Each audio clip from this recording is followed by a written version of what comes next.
আসসালামু আলাইকুম, আমি নাজমুল ইসলাম। তোমাদের সবাইকে আবার অনেক শুভেচ্ছা এবং অভিনন্দন জানিয়ে শুরু করছি আমাদের ইজি অ্যাকাউন্টিং এর বোর্ড ভিত্তিক কোশ্চেন সলিউশনে। তো আমরা গিয়ে আজকে এখন যে কোশ্চেনটা সলিউশন করব সেটা হচ্ছে সিলেট বোর্ড 2024। ধারাবাহিকভাবে তোমরা এভাবে বোর্ডগুলোর সলিউশন পেয়ে যাবা। তো যেহেতু এটা লেনদেন অধ্যায় এবং এটা তোমরা ভালো করেই জানো যে এটা হচ্ছে তোমাদের একদম বেসিক, যখন তোমরা অ্যাকাউন্টিং শুরু করো তার প্রথম বেসিক শুরুই হয় লেনদেন থেকে। তো আমি যেহেতু বোর্ড সলিউশন করাচ্ছি, তারপর আমি চেষ্টা করব যে প্রত্যেকটা অঙ্ককে একদম ব্যাকগ্রাউন্ড সহকারে ভেঙে ভেঙে অঙ্ক করাইতে, যেন তোমরা প্রিভিয়াসলি যা শিখে আসছো সেটাকে এটার সাথে পারফেক্টলি রিলেট করতে পারো। তোমরা যেন পারফেক্টলি এটার সাথে মিলিয়ে করতে পারো যে হ্যাঁ, এটা তো আমি শিখে আসছিলাম। তো আমি করাচ্ছি বোর্ড সলিউশন, বাট আমি ফিল করবো যে এটা আমি বোর্ড সলিউশন করাচ্ছি না, আমি তোমাকে নতুন একটা অঙ্ক প্রপারলি ভেঙে ভেঙে শেখাচ্ছি, ঠিক আছে? তো সিলেট বোর্ডে যেটা 2024 সালে অঙ্কটা আসছে, এটা খুবই ছোট একটা অঙ্ক এবং আমি তোমাদের এর আগেও যে অঙ্কগুলো করাইছি আমি তোমাদের বারবার করে বলছি যে লেনদেনের অঙ্কগুলোতে সাধারণত 4-5টা বা 6-7টা লেনদেন থাকে এবং এইটার মধ্যে দেখা যাচ্ছে 2-1টা আবার লেনদেন থাকে না। তো এই অধ্যায়গুলো যদি কেউ ভালো করে শেষ করে এবং খুব দক্ষতার সাথে কিছু প্র্যাকটিস করে, যদি ওভারঅল কেউ 10টা অঙ্ক প্র্যাকটিস করে প্রপারলি, সে দেখবে যে ঘুরে ফিরে ওই কোশ্চেন টাইপগুলো একইভাবে আসে এবং এটা করা অনেকটা ইজি হয়ে যায় তখন। এবং আমি সবসময় বলি যে কোশ্চেনে ভুল হওয়ার সম্ভাবনা কম, সেই কোশ্চেনগুলো বেশি করে অ্যান্সার করা পরীক্ষার হলে। তো লেনদেন দিয়ে আমরা শুরু করি। আগে একটু আমরা অঙ্কটা পড়ি যে আসলে ওরা কি বলছে। তো আমরা এখানে দেখলাম বলছে মিস্টার রবিন 2023 সালের 1 এপ্রিল নগদ 2 লাখ টাকা, 50,000 টাকার আসবাবপত্র এবং ব্যাংক ঋণ 30,000 টাকা নিয়ে শতদা ট্রেডার্স নামে একটি ব্যবসায় শুরু করেন। উক্ত মাসে তার অন্যান্য লেনদেনগুলো ছিল। আচ্ছা, এখানে আমরা দেখলাম যে এই ব্যবসায়টা নতুন ব্যবসায় এবং সেটা সে শুরু করছে এবং এর জন্য সে নিজের উৎস থেকে 2 লাখ টাকা নিয়ে আসছে, আর আসবাবপত্র নিয়ে আসছে 50,000 টাকার, এবং ব্যাংক থেকে সে ঋণ নিছে 30,000 টাকার। অঙ্ক পড়ার সময় ডিফারেন্ট যে বিষয়গুলো পাবা এগুলো আগে থেকে একটু হাইলাইট করে রাখবা, তখন দেখবো অঙ্কগুলো অনেক ইজি হয়ে যায়। এবং ওই মাসেই তার কিছু লেনদেন ছিল এখানে, বেসিক্যালি এই লেনদেন ছিল এখানে, এগুলো আসলে ঘটনা। কেন আমি বলি সকল ঘটনাই, আমরা এটা আগেও বলছি যে সকল ঘটনাই আমাদের জন্য লেনদেন না, কিন্তু সকল লেনদেনগুলোই আমাদের জন্য ঘটনা। তো এগুলো আসলে এখানে আমাদের সবগুলো ঘটনা দেয়া আছে এবং এর মধ্যে আমাদের কিছু লেনদেন দেয়া আছে, ঠিক আছে? তাহলে আমরা একটু পড়ে নেই যে তারা আসলে এখানে কি চাচ্ছে। তার আগে আমি একটু কোশ্চেনগুলো পড়বো। সবসময় আমরা অঙ্কটা পড়ার আগে কোশ্চেনগুলো পড়ে নিব, তাহলে এই অঙ্কের মধ্যেই অটোমেটিক আমার কিছু কোশ্চেনের অ্যান্সার আমি সাথে সাথে দাগিয়ে ফেলতে পারবো, ঠিক আছে? যেমন আমি যদি বলি, এখানে প্রথম কোশ্চেনে আমাদের বলছে যে ব্যবসায়িক লেনদেন নয়, তার মানে ব্যবসায়িকভাবে আমাদের যে লেনদেন নয় সেগুলো আমাদের এখানে দাগাইতে বলছে।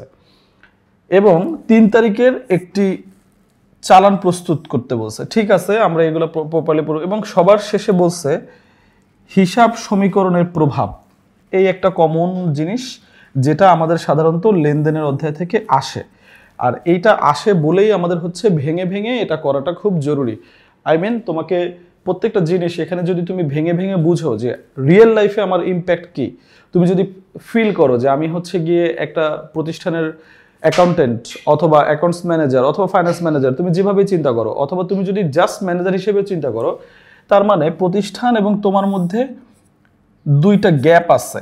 কি গ্যাপ আছে? যেমন এইখানে মেলবন্ধন করতেছো তুমি, এইটা মালিকের পার্ট, এইটা ধরো প্রতিষ্ঠানের পার্ট, অথবা এইটা প্রতিষ্ঠানের বাইরের পার্ট, অথবা এইটা প্রতিষ্ঠানের ভিতরের পার্ট। এই মাঝখানে যে লোক নিউট্রাল ভাবে এটার ডিভাইড করে বা ইম্প্যাক্টগুলোকে বারবার করে সে এখানে তুলে ধরে, সেই আসলে অ্যাকাউন্টেন্ট। তো আমরা যখন এই অঙ্কগুলো করব, স্বাভাবিকভাবেই আমরা চিন্তা করে নিব প্রতিষ্ঠানের মালিক না, আমরা কি একজন অ্যাকাউন্টেন্ট। তখন তোমার কি ডাইভার্সিফাই ভাবে ভাবতে তোমার জন্য সুবিধা হবে।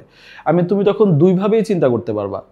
দুইভাবে চিন্তা করা বলতে আমি বোঝাচ্ছি যে স্বার্থের বাইরে গিয়ে কার কোনটা ইম্প্যাক্ট পড়তেছে এটা তোমাকে একদম চমৎকারভাবে চোখে পড়বে। তো আমি সবসময় ফিল করি যখন এই অঙ্কগুলো বা অ্যাকাউন্টিং আমরা সলিউশন করব, আমরা নিজেকে একটা নিউট্রাল জায়গায় দাঁড়া করাবো, ঠিক আছে?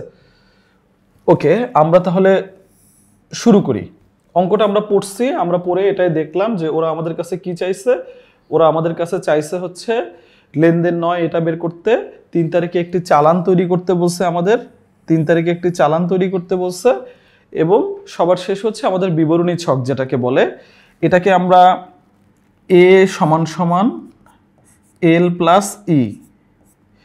যখন তোমাকে এভাবে হিসাব সমীকরণের প্রভাব দেখাও, বিবরণী ছকে বিস্তারিতভাবে দেখাও, ট্যালি ছকে দেখাও, অথবা তোমাকে যখন এভাবে বলে দিবে এ সমান সমান এল প্লাস ই, এ সমান সমান এল প্লাস ই, তার মানে আলটিমেটলি তুমি এটাকে এভাবে বুঝে নিবা যে ভাই ওরা আমার কাছে এইটা বের করতে বলছে যে আমার অ্যাসেট মানে সম্পদ সমান সমান আমার দায় এবং আমার ওনার্স ইকুইটি, আই মিন মালিকানা সত্ত্ব কত হবে সেটা বের করে দেয়া। সিম্পল কথা ভাই, ওই কথা যেভাবেই বলুক, আলটিমেটলি যদি আমার অ্যাসেট হয় 10 টাকা, আমাকে আমার দায় এবং মালিকানা সত্ত্ব মিলেও 10 টাকা হতে হবে। এটা দুইটা পাশ ধরেই আমাকে হতে হবে।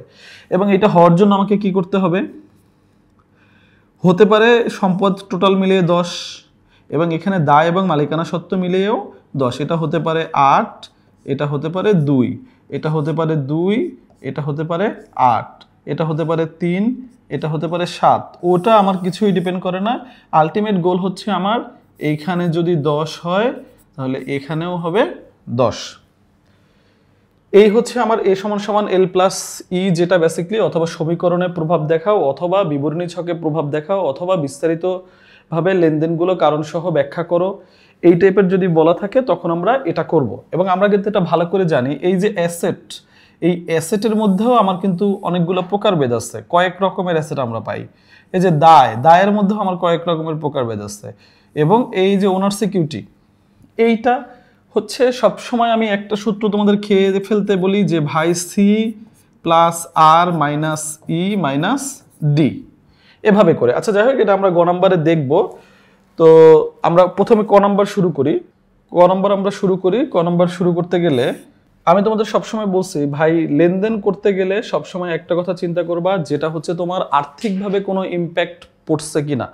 আই মিন তোমার ব্যক্তিগত লাইফ না, সহজ কথা, ওই ঘটনার ফলে তোমার প্রতিষ্ঠানের আর্থিক অবস্থার কোনো পরিবর্তন হয়েছে কিনা, এটাই হচ্ছে গিয়ে তোমার লেনদেন। এবং এই লেনদেন বাঁচতে গেলে আমরা দেখব যে এগুলো আমাদের আসলে প্রতিষ্ঠানের মধ্যে কি ইম্প্যাক্ট ফেলে। যেমন প্রথম তারিখের লেনদেনটা, প্রথম তারিখের যে ঘটনা উল্লেখ করা আছে এটা হচ্ছে লেনদেন, কারণ এইটার ফলে আমার প্রতিষ্ঠানে কিছু সম্পত্তি আসছে, মালিকের পক্ষ থেকে মূলধন হিসেবে আসছে, এবং এটা হচ্ছে তোমার ব্যাংক থেকে ঋণ নিয়েও আমার একটা ইম্প্যাক্ট আসছে, সেটা হচ্ছে আমার প্রতিষ্ঠানের সাথে। এরপরে বলছে জহিরের নিকট হতে 5% বাট্টায় 1,50,000 টাকার পণ্য ক্রয়। তার মানে এটা আমার একটা লেনদেন, কারণ কি এই লেনদেন আমার ব্যবসায়ের সাথে সরাসরি ইম্প্যাক্টফুল। সে হচ্ছে আমার ব্যবসায়ে সরাসরি একটা পরিবর্তন নিয়ে আসছে, সেটা আয় হোক, ব্যয় হোক, সম্পদ হোক, দায় হোক, ঠিক আছে। ওকে, এবার নিচে বলা আছে ব্যবসায়ে ব্যবহারের জন্য একটা প্রিন্টার ক্রয়। দেখো একটা প্রিন্টার ক্রয় করছে, ঠিক আছে। তার মানে এটা হচ্ছে আরেকটা লেনদেন, কারণ এটার ফলেও আমার একটা চেঞ্জ আসছে। এরপর আসি 15 তারিখে বলছে ব্যাংক ঋণের জন্য আবেদনপত্র। দেখো ভাই, তুমি যখন একটা ক্লাবে বা একটা প্রতিষ্ঠানে ভর্তি হওয়ার জন্য অথবা যে কোনো একটা ইস্যুর জন্য কোনো একটা আবেদনপত্র প্রদান করে থাকো, সেটা তোমার জন্য লেনদেন না। কারণ কি, আবেদনপত্র পেশ করছো যেখানে 2,50,000 টাকা দিবা বলছো, কিন্তু এইটা কিন্তু এখন পর্যন্ত তোমার পাস হয় নাই, অথবা তুমি এটাকে অ্যাকসেপ্ট করো নাই। তার মানে কি, যখন এভাবে কথাগুলো মানে ইনকমপ্লিট বলা থাকবে, মানে আর্থিকভাবে ওটার পরিবর্তন হবে না, ইনকমপ্লিট বলা থাকবে, তখন আমরা সেটাকে লেনদেন ধরবো না। এর জন্য সবসময় আমি বলি, যখন আবেদনপত্র বলা থাকবে, অর্ডার দেয়া হলো বলা থাকবে, ফরমাইশ করা হলো বলা থাকবে, অথবা চিন্তা করা হলো বলা থাকবে, এই ধরনের ইনকমপ্লিট যখন কোনো সেন্টেন্স বলা থাকবে, তখন স্বাভাবিকভাবে ওটাকে ধরে নিবা যে এইটা আমার লেনদেন না। কারণ লেনদেন হতে হলে অবশ্যই ওই ঘটনা দ্বারা তোমার ব্যবসায়ের একটা আর্থিক পরিবর্তন হতে হবে, সেটা তোমার ব্যক্তিগত লাইফ না, না তোমার মালিকের ব্যক্তিগত লাইফ, ঠিক আছে। এটাকে তোমরা একটু ফোকাস রাখো। তার মানে আমরা এটা ভালো করে বুঝলাম যে জাস্ট আমরা ঋণের জন্য একটা আবেদনপত্র পেশ করছি যে আমাদেরকে 2.5 লাখ টাকা ঋণ প্রদান করেন। সো এইটা এখনো কমপ্লিট হয় নাই। এইটার লেনদেন কখন হইতো, এটা হচ্ছে কথা, যে ভাইয়া তাহলে এটা লেনদেন হইতো কখন। এইটা লেনদেন তখন হইতো যখন ওরা এখানে বলে দিত যে ব্যাংক থেকে 2.5 লাখ টাকা ঋণ মঞ্জুর, মানে ব্যাংক তোমাকে 2.5 লাখ টাকা ঋণ দেওয়ার জন্য রাজি হয়ে গেছে, বা এটা কমপ্লিট হয়ে গেছে। কমপ্লিট হওয়া মানে কি, এটা তোমার অ্যাকাউন্টে চলে আসবে, অথবা তুমি ক্যাশ নিয়ে আসবা। তার মানে তখন হচ্ছে এটা আর্থিক অবস্থার ভাবে পরিবর্তন আসলো। তার মানে আমরা যখন ক নম্বর অ্যান্সার পাই, ক ক নম্বরে আমরা প্রথম একটা লেনদেন পেয়ে গেলাম, সেটা হচ্ছে গিয়ে আমাদের আবেদনপত্র পেশ। এরপরে বলছে ব্যবসায়ের জন্য প্রয়োজনীয় মণিহারি ক্রয়। আমরা এটা জানি যে আমাদের অফিসে যে ছোট ছোট জিনিসগুলো লাগে, স্কেল, পেন্সিল, রাবার, ক্যালকুলেটর সাধারণত আসলে মণিহারি হিসেবে ধরা হয় না, বাট অন্যান্য যে ছোট ছোট জিনিসগুলো আছে সেটাকে আমরা মণিহারি হিসাবে ধরি। এরপরে কি বলছে, এরপরে বলছে ব্যাংক ঋণ পরিশোধ। এই যে দেখো, যখন এখানে আবেদন করছিল সেটা আমরা লেনদেন ধরি নাই, কিন্তু এই যে ব্যাংক ঋণ পরিশোধ, এটা কিন্তু একটা লেনদেন। কারণ কি, আমি টাকাটা 20,000 টাকা ব্যাংকে পরিশোধ করে দিয়ে দিছি, তার মানে আমার প্রতিষ্ঠানের অ্যাকাউন্ট থেকে কমে গেছে এবং এটা হচ্ছে আমার ব্যাংক পেয়ে গেল। যখন আমরা এই ধরনের অঙ্ক করব তখন সবাই মনে রাখবা ভাই, এই কথার যে প্যাচ, এই কথার প্যাচই হচ্ছে অ্যাকাউন্টিং, এর বাইরে কিন্তু আসলে কঠিন কিছু নাই। ঠিক আছে, তো ব্যাংক ঋণ পরিশোধ এটা আমার জন্য হচ্ছে একটা লেনদেন, আর এইখানে জাস্ট আমি আবেদনপত্র পেশ করছিলাম, দ্যাটস ওয়াই এটা আমার একটা লেনদেন ছিল না। আচ্ছা, এরপর আসি হচ্ছে আমরা 28 তারিখে দেখো 20,000 টাকার একটি ডেলিভারি ভ্যান ক্রয়ের সিদ্ধান্ত গ্রহণ, দামও কিন্তু উল্লেখ করে দিচ্ছে। দেখো, এই দাম উল্লেখ করে দিয়ে তোমাদের কি করতেছে যে আরে এটা তো টাকা উল্লেখ আছে, তার মানে এটা মনে হয় একটা লেনদেন, কিন্তু এটা একটা লেনদেন না। কারণ আমরা বলছি যে ভাই, কাল্পনিক কোনো কিছু আসলে লেনদেন হয় না। আমরা সিদ্ধান্ত গ্রহণ করছি, আমরা চিন্তা করছি, আমরা সাইট ভিজিট করছি, আমরা অর্ডার গ্রহণ করলাম, অথবা আমরা ফরমাইশ দিলাম। এই ধরনের যখন ইনকমপ্লিট কোনো লাগবে, তুমি নিজেই রিলেট করতে পারো যেটা আমার সরাসরি আমার কোনো ইম্প্যাক্ট ফেলে নাই, তার মানে সেটা আমার লেনদেন নয়। ওকে, তার মানে আমরা অটোমেটিক কিন্তু ক নম্বরের অ্যান্সার সলিউশন করে ফেললাম। দেখো, ঠিক আছে, আমি এবার একটু অ্যান্সারে যাই, দেখি ওরা অ্যান্সার কি করছে। ওকে, এই যে দেখো, অ্যান্সারে আমরা জানি যে ব্যবসায়িক লেনদেন নয় এমন ঘটনাগুলো লেখো।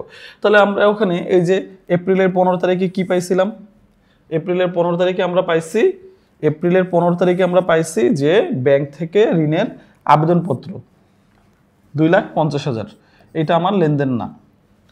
এপ্রিল 28 ডেলিভারি ভ্যান ক্রয়ের সিদ্ধান্ত, তার মানে এইটা হচ্ছে আমার সিদ্ধান্ত, এটা আমার লেনদেন না। যেহেতু ওরা পরিমাণ চাইছে, পরিমাণ মানেই যোগফল, আর এই যে আমরা এটাকে যোগফল করে দেখাই দিছি। ঠিক আছে, এবং দেখো, যখন এভাবে এই লেনদেনগুলো বলে, এর পরবর্তী যখন তুমি সলিউশন করতে যাবা খ নম্বর এবং গ নম্বর, ভাই এই দুইটা অটোমেটিক বাদ।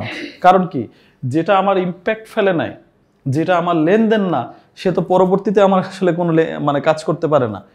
তো আলটিমেটলি দেখো, আমার যতগুলো লেনদেন ছিল তার মধ্যে এই দুইটা এখন অটোমেটিক ভ্যানিশ। তার মানে পরবর্তী যে কাজগুলো আমরা করব, সেটা আমরা করব হচ্ছে কি অনুসারে, সেটা আমরা করব আমাদের পরবর্তী লেনদেনগুলো অনুসারে, আই মিন যেগুলো আমাদের ইয়ার উপরে ইম্প্যাক্ট ফেলছে। ঠিক আছে, ওকে।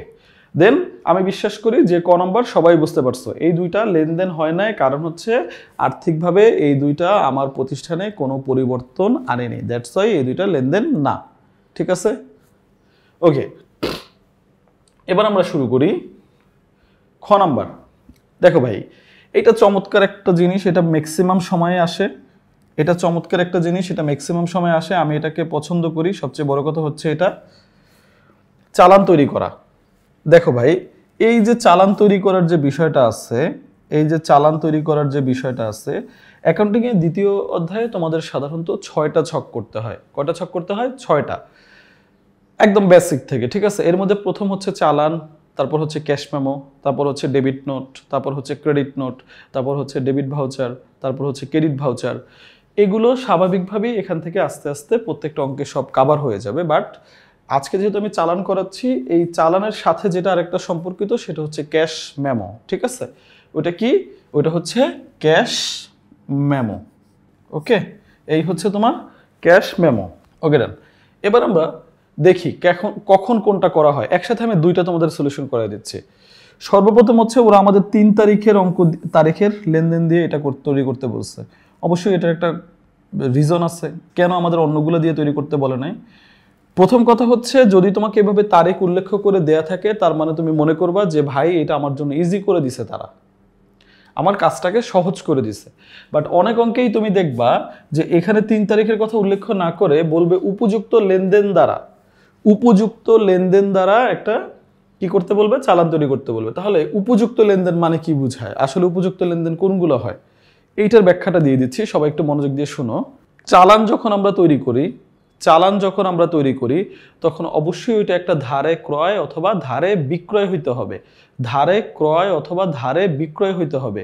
সেটা কোনো সম্পত্তি হতে পারবে না, সাধারণত চালানের জন্য হয় হচ্ছে তোমার আমরা যে পণ্যদ্রব্য ক্রয় বিক্রয় করি, আমরা যে প্রতিষ্ঠানে পণ্যদ্রব্য ক্রয় বিক্রয় যে করি সেটাকে বলে হচ্ছে আমার ক্রয় অথবা বিক্রয়।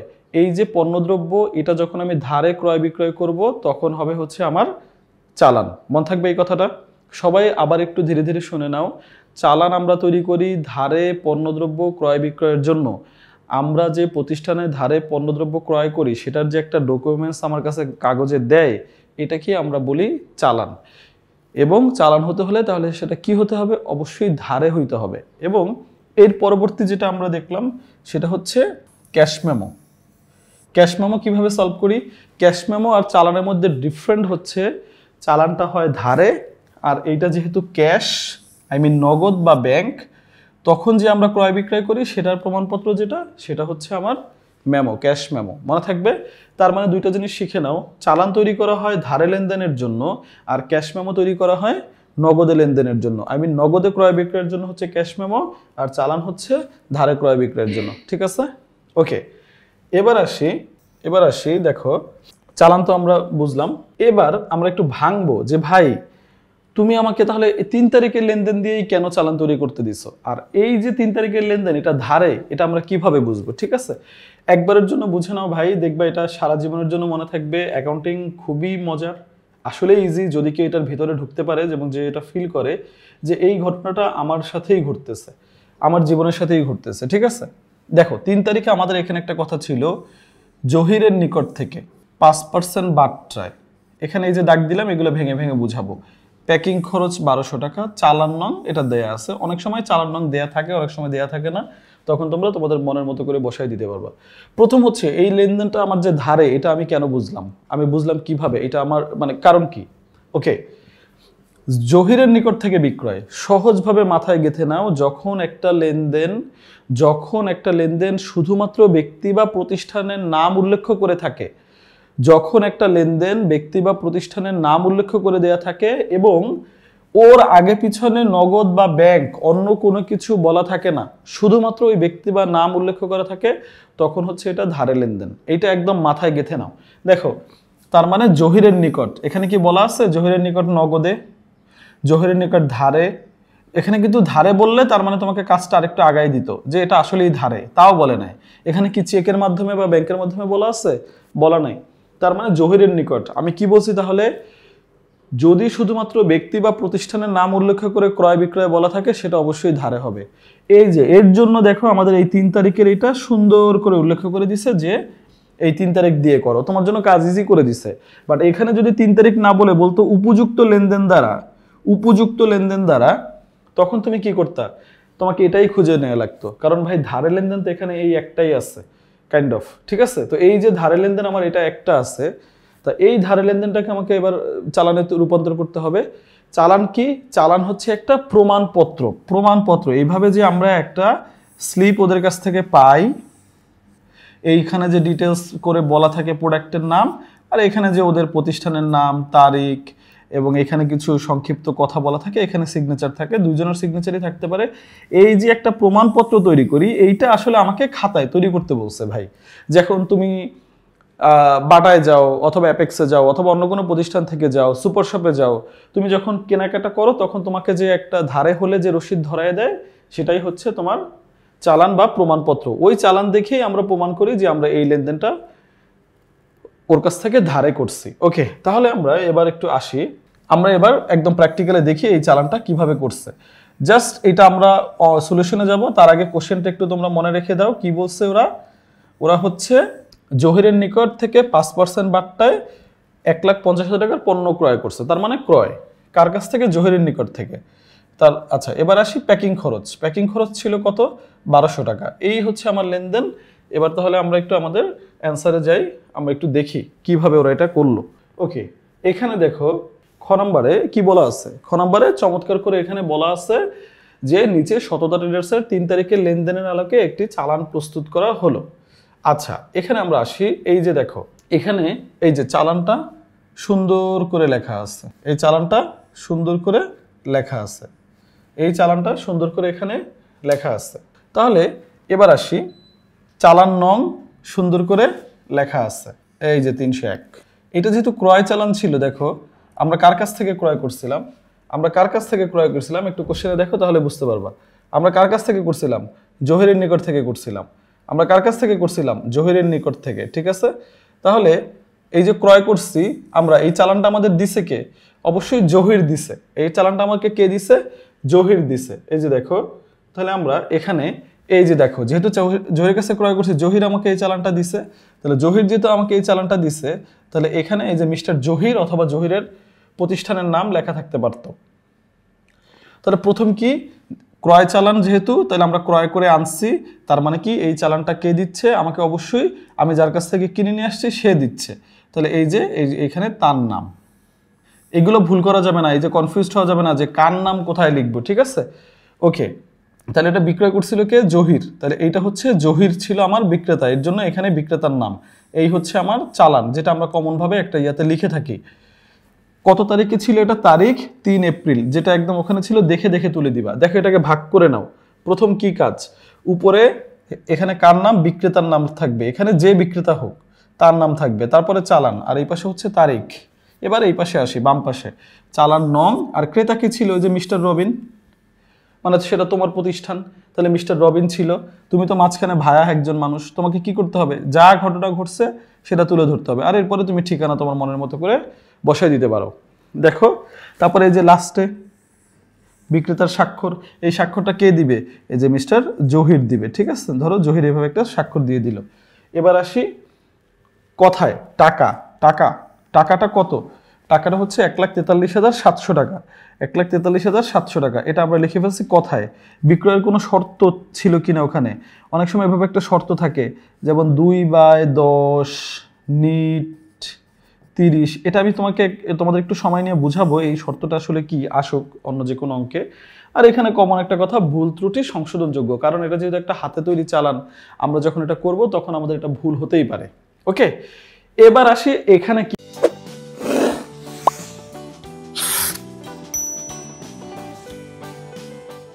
ঘটনা ঘটে ভাই। প্রথম হচ্ছে 5টা ইয়া থাকবে, এটা সবসময় মনে রাখবে, এখানে 5টা ঘর থাকবে। এভাবে এই যে চারপাশ থেকে পুরো ছকটা করে নিলা তোমার মনের মতো করে। তারপরে কি করলা? এই যে বিক্রেতার নাম এবং চালান, এই পাশে ক্রেতার নাম, চালান নাম, ঠিকানা, এই পাশে হচ্ছে গিয়ে তোমার তারিখ। তারপরে এই যে 5টা ঘর, ক্রমিক নং, এটা কিন্তু 2ও হইতে পারতো, এটা 3ও হইতে পারতো, এভাবে আরো বাড়তেও পারতো।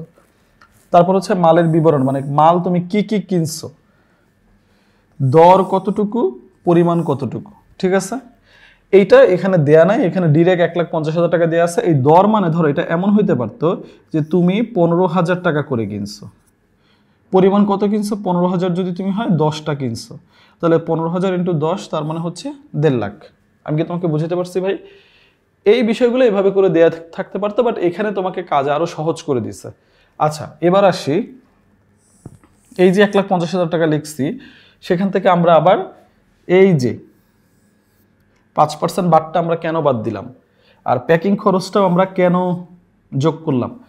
তোমাদের কাছে রিকোয়েস্ট ভাই, এগুলোতে খুব 100% মনোযোগ দিয়ে শুনো এবং শিখো। এগুলো কিন্তু এক একটা ট্র্যাপ, একবার যদি এগুলো শিখে যাও ইনশাল্লাহ তারপরে আর কখনো ভুল হবে না।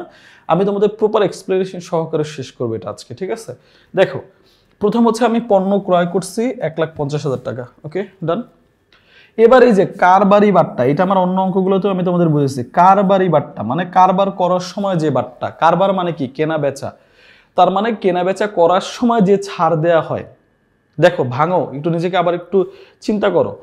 মানে কারবারি বাট্টা মানে কারবার মানে ব্যবসায়, ব্যবসায় অথবা কেনা বেচা যেটাই তুমি বলো, ওটা করার সময় যে বাট্টা বা ছাড় দেওয়া হয় সেটাকে বলা হচ্ছে কারবারি বাট্টা। তার মানে আমরা যখন একটা পণ্যদ্রব্য কেনা বেচা করি, ওই পণ্যদ্রব্যের গায়ের মূল্য থেকে যে টাকাটা আমাকে ছাড় দেওয়া হয় সেটাই হচ্ছে কারবারি বাট্টা, অথবা আমি ছাড় দিলাম। তার মানে এইটা আসলে কিন্তু আমার রিয়েল টাকাটা না, যেটা আমি পে করি। তার মানে কি করতে হবে? ওইটা আমাকে ওখান থেকে বাদ দিয়ে দেখাইতে হবে। তাহলে কত পার্সেন্ট ছিল এটা? 5%। 5% কত? 1,50,000-এর উপরে 5% মানে 7,500 টাকা হয়। আমরা এটা বাদ দিয়ে পাইলাম 1,42,500 টাকা। ওকে, যদি আমার এটা না থাকতো তাহলে আমার এই পর্যন্তই অঙ্ক শেষ। তোমাদের জন্য আমি আরেকবার একটু ধীরে ধীরে রিপিট করি। কারবারি বাট্টা মানে হচ্ছে পণ্যদ্রব্য ক্রয় বিক্রয়ের সময় পণ্যদ্রব্যের গায়ের মূল্য থেকে সাধারণত অথবা ইনস্ট্যান্টলি ওখানে যে টাকাটা আমাকে ছাড় দেওয়া হয় সেটা। আর এই কারবারি বারটা কখনো আমি হাতে পাই না, এইটা আমার পণ্যের মূল্য থেকে কমিয়ে দেওয়া হয়, মনে থাকবে সবার। এর জন্যই এটাকে বলা হয়েছে কারবারি, মানে কারবার মানে ব্যবসায়, ব্যবসায় মানে কেনা বেচা করা, ঠিক আছে, মনে থাকবে সবার। ওকে, গেল। এরপরে যেটা সবচেয়ে গুরুত্বপূর্ণ, এই যে দেখো প্যাকিং খরচ, অথবা এখানে আরেকটা জিনিস থাকতে পারতো, সেটা হচ্ছে পরিবহন খরচ। এই একটা জিনিস থাকে।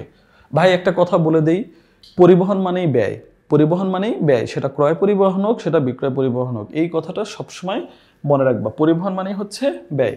এখন এই প্যাকিং খরচটা পরে আমার যোগ হইলো কেন, মনে রাখবা যেটা ক্রয়ের সাথে সরাসরি জড়িত, যেটা ক্রয়ের সাথে একদম সরাসরি জড়িত, যেটা ক্রয়ের সাথে একদম প্রত্যক্ষভাবে জড়িত, সেটা অবশ্যই আমাকে ক্রয়ের মধ্যে যোগ করতে হবে।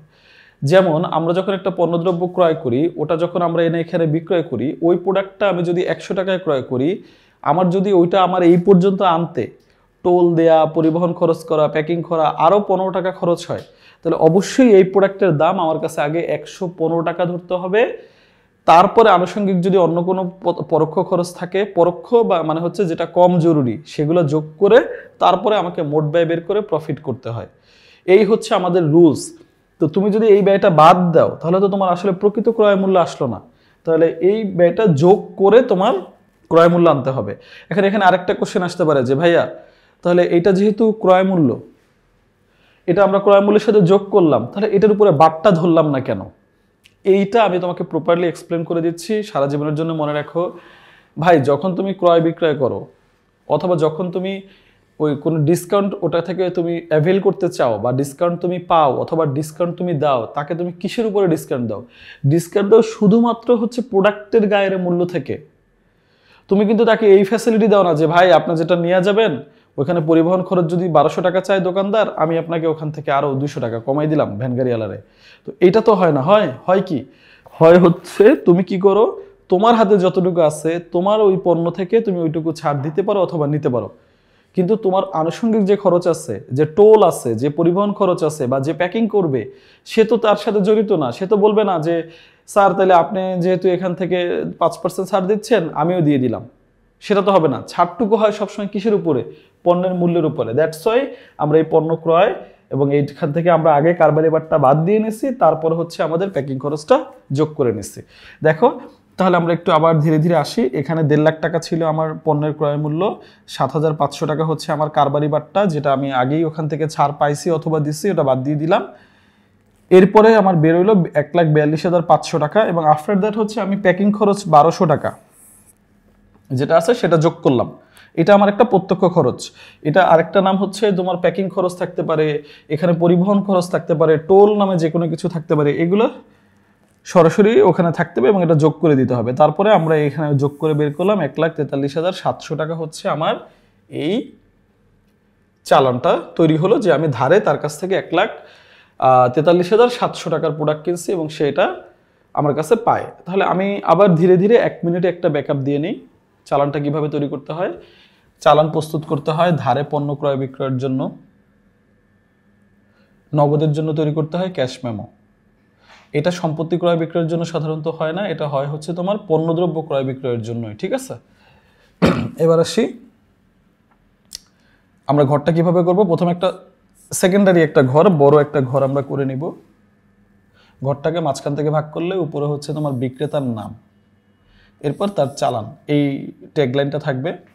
ডানে আসলে তারিখ থাকবে, বামে আসলে চালান নং থাকবে, ক্রেতার নাম থাকবে, ঠিকানা থাকবে। গেল। নিচে হচ্ছে বিক্রেতার স্বাক্ষর। কার স্বাক্ষর? বিক্রেতার স্বাক্ষর, যে এটা চালানটা তৈরি করে দিছে। এরপরে কি টাকা কত হবে, এই যে নিট যে টাকাটা কত হবে সেটা আমরা এখানে কথায় লিখে দিব, এগুলো সৌন্দর্য বর্ধন করে। তারপরে বিক্রয়ের যদি কোনো শর্ত থাকে সেটা আমরা এখানে উল্লেখ করে দিব, অথবা বিক্রয় শর্ত দিয়ে আমরা এভাবে দিয়ে দিতে পারবো। তারপরে আমরা এখানে বিশেষ দ্রষ্টব্য দিয়ে আমরা ভুল ত্রুটি সংশোধনযোগ্য এটা লিখে দিব। এটা আবার ভিতরের কাজ শেষ সাইডের। এবার আমরা আসি পণ্যের বিবরণ।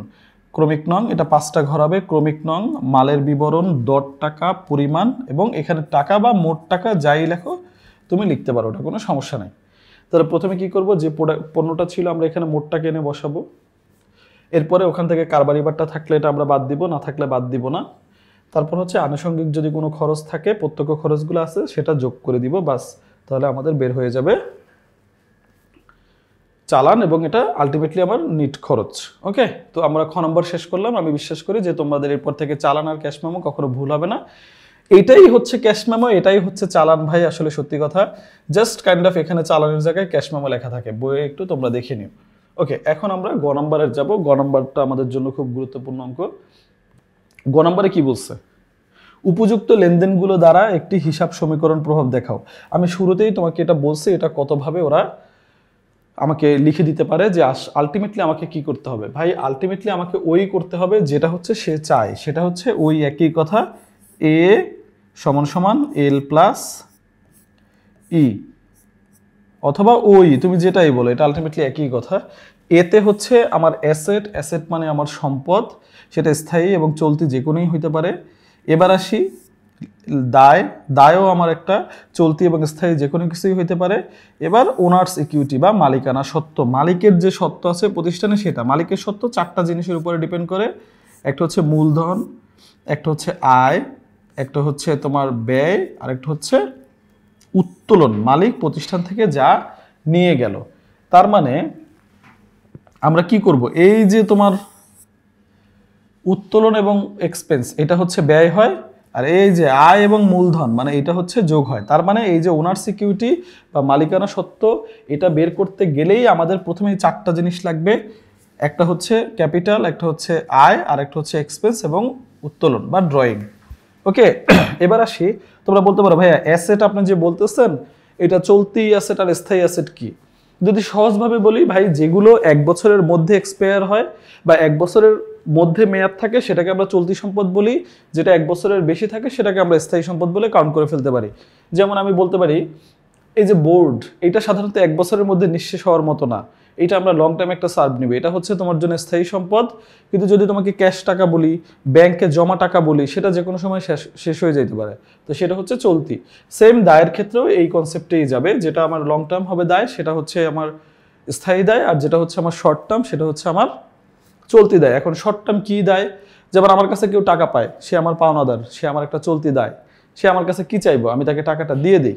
ওকে, তো টাকাটা দিয়ে দিতে হলে আমার কি করতে হবে? যে কোনো সময় আমি তাকে দিয়ে দিতে পারি, কোনো ধরাবাধা নাই, তো এর জন্য সে হচ্ছে আমার একটা চলতি দায়।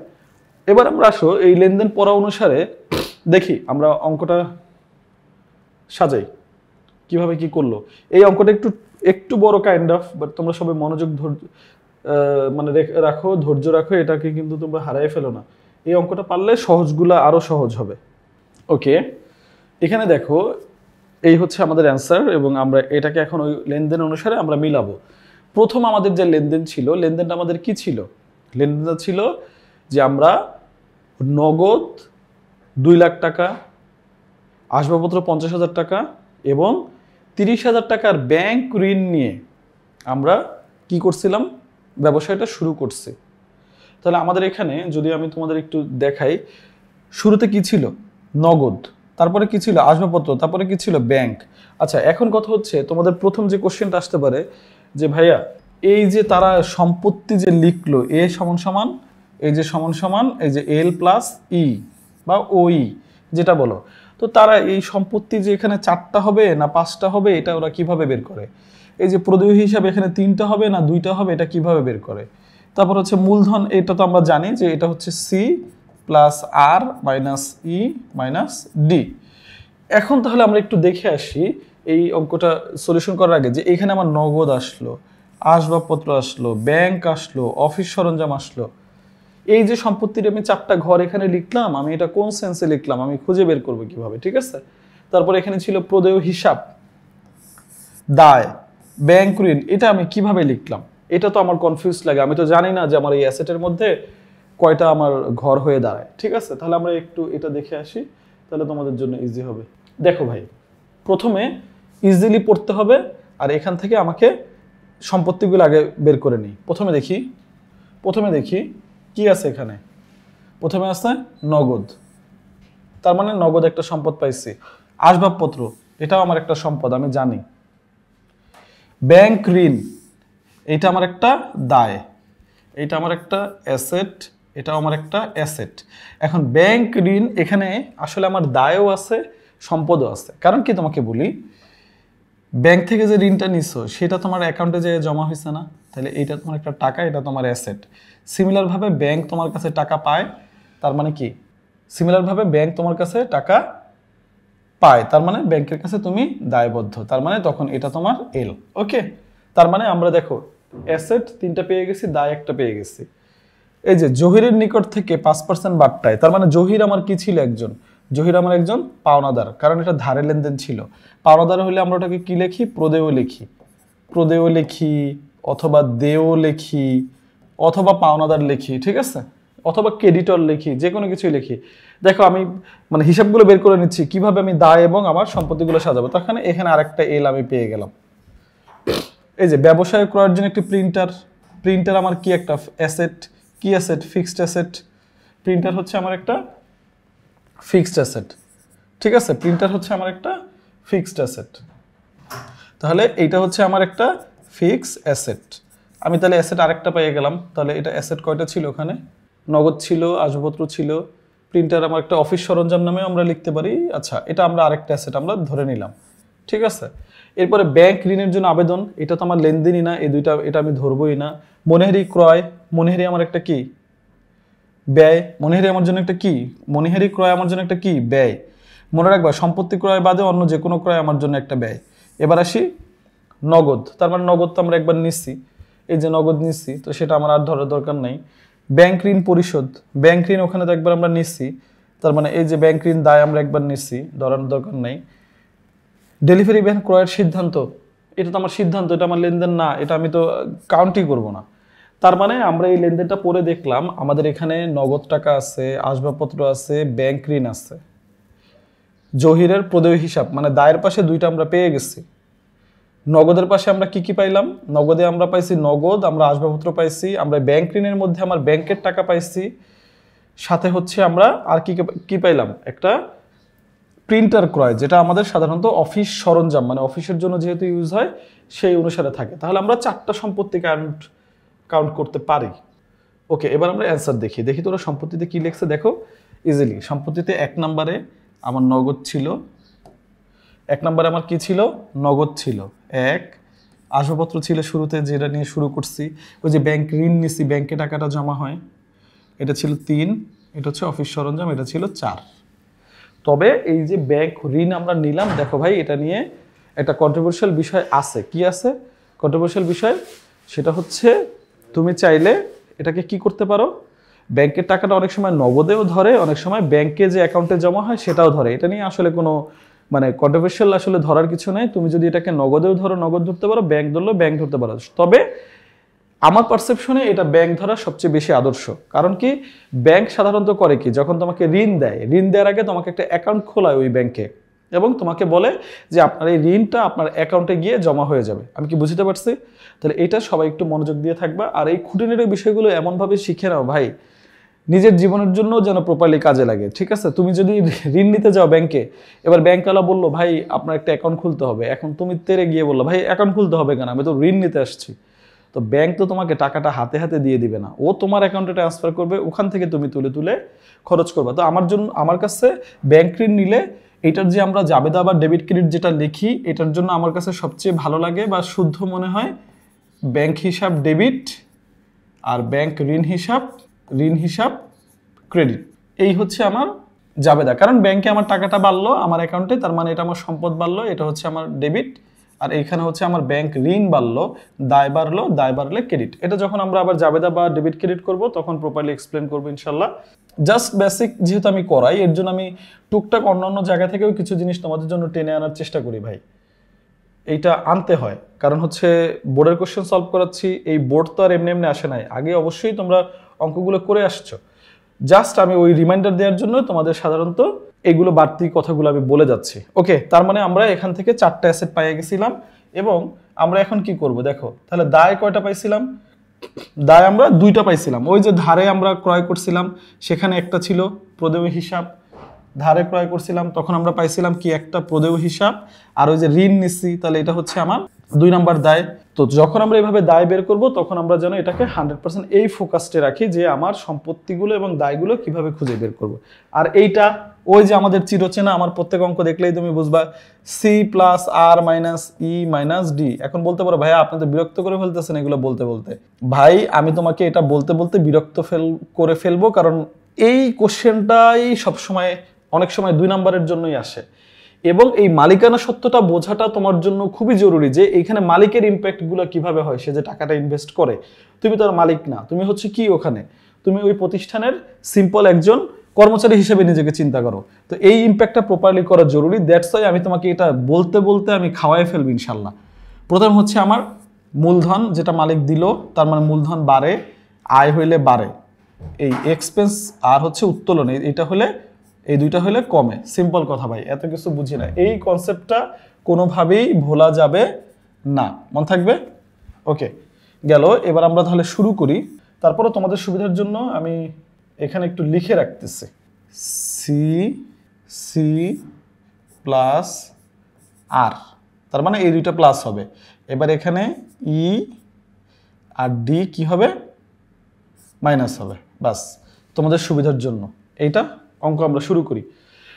তাহলে তারা যেহেতু একদম শুরুতে কি কি নিয়ে বিজনেস শুরু করছিল, নগদ, নগদের ঘরে লিখলাম, আসবাবপত্রের ঘরে লিখলাম, ব্যাংক ঋণ, ব্যাংক ঋণের ঘরে লিখলাম, ব্যাংক ঋণের ঘরে লিখলাম। এখন তুমি বলতে পারো ভাইয়া তাহলে আসলে কি হইলো, আমাকে একটু এটা একটু ভেঙে বোঝান, আসলে মানে কোনটা কিভাবে আসলো। দেখো, নগদ 2 লাখ টাকা আমার সম্পদ, মালিক দিছে। আসবাবপত্র 2,50,000 টাকা আমার সম্পদ, কে দিছে? মালিক দিছে।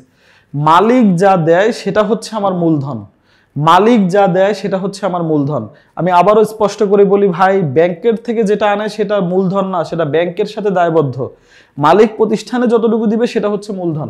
মালিক প্রতিষ্ঠানে এই দুইটা দিচ্ছে, আমি মূলধনের ঘরে এই যে 2.5 লাখ লিখে ফেলছি। আর ব্যাংক থেকে যেটা ঋণ নিয়েছিলাম সেটা কি হয়েছে? প্রতিষ্ঠানে অবশ্যই আমার টাকা তো বাড়ছে, তাহলে প্রতিষ্ঠানে আমি এই যে আমার ব্যাংকের টাকা 30,000 বাড়াই দিলাম। এখন এই 30,000 টাকা কি আমি মালিককে পরিশোধ করব? এটা তো মালিকের অধিকার না, এটা অধিকার হচ্ছে ওই ব্যাংকের। এর জন্য আমি ওকে দায় হিসেবে আগে লিখছি, এর জন্য হচ্ছে আমার ব্যাংক ঋণ। দেখো তাহলে এই দুইটা যোগ করে কত হইলো? 2,80,000। আর এই যে দায় এবং মালিকানা সত্ত্ব মিলেও 2,80,000 টাকা হয়েছে। এই 2,80,000-এর মধ্যে 2,50,000 টাকা আমাকে দিছে আমার মালিক, আর এই যে ব্যাংক ঋণ এটা আমাকে ব্যাংক থেকে দিচ্ছে, তার মানে এইটার জন্য দায়বদ্ধ আমি ব্যাংকের কাছে, তার জন্য আমি ব্যাংক ঋণ লিখছি। আর ওই টাকাটা যেহেতু আমার ক্যাশে যোগ করে নেই, আমার অ্যাকাউন্টে চলে আসছে, আমি এর জন্য আমার ব্যাংকের এটা লিখে ফেলছি। ঠিক আছে, মনে থাকবে সবার লোকে ভাই? ওকে, এবার আসে ধারে পণ্য ক্রয়। দেখো আমরা একটা চালান তৈরি করে আসছিলাম, পারফেক্টলি কতটুকু ক্রয় আমরা ওটা বের করে আসছি। এখানে আবার নতুন করে আমার ওটা আর করার দরকার নাই। সহজ কথা, ক্রয় হইলে ব্যয়। আমি আবারও বলি, ক্রয় হইলে ব্যয়। ক্রয় বলতে পণ্যদ্রব্য ক্রয়, ক্রয় হইলে ব্যয়। ক্রয় বলতে কি? পণ্যদ্রব্য ক্রয়। ক্রয় হইলে ব্যয়, আর ব্যয় হইলে মালিকানা সত্ত্ব কমে। এই যে ভাই এক্সপেন্স, এক্সপেন্স হইলে মালিকানা সত্ত্ব কমে। আমি এই যে 1,43,700 টাকা সুন্দর করে চালানের অ্যামাউন্ট থেকে এনে এখানে বসাই ফেলছি। এখন বলতে পারো ভাই তো এইটা তো লিখলাম, এখন তাহলে এইটা ইম্প্যাক্ট কই ফেললো? ওটা কি নগদে ছিল ক্রয়? ওটা কি নগদে ছিল না ধারে ছিল? ওটা ছিল ধারে। ধারে ছিল বলেই আমরা ওটা চালান করছি, ধারে ছিল বলেই আমরা কি করছি? এটা চালান করছি। তাহলে ধারে মানে কি? পাওনাদার। এই যে আমার পাওনাদার বেড়ে গেল। যদি এটা নগদে হইতো তখন আমার এই নগদ থেকে মাইনাস হইতো। নগদে হইলে কি হইতো? এই নগদ থেকে মাইনাস হইতো। আমি কি বুঝতে পারছি? ওকে, এবার আসি, এটা শেষ।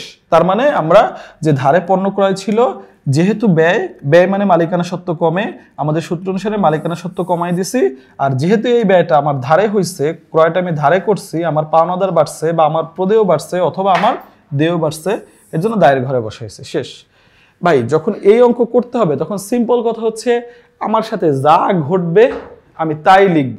আমি না এর চেয়ে কম লিখব, না এর চেয়ে বেশি লিখব। সিম্পলভাবে দুইটা পক্ষকে চিন্তা করো যে ভাই আসলে আমার সাথে হচ্ছে কি।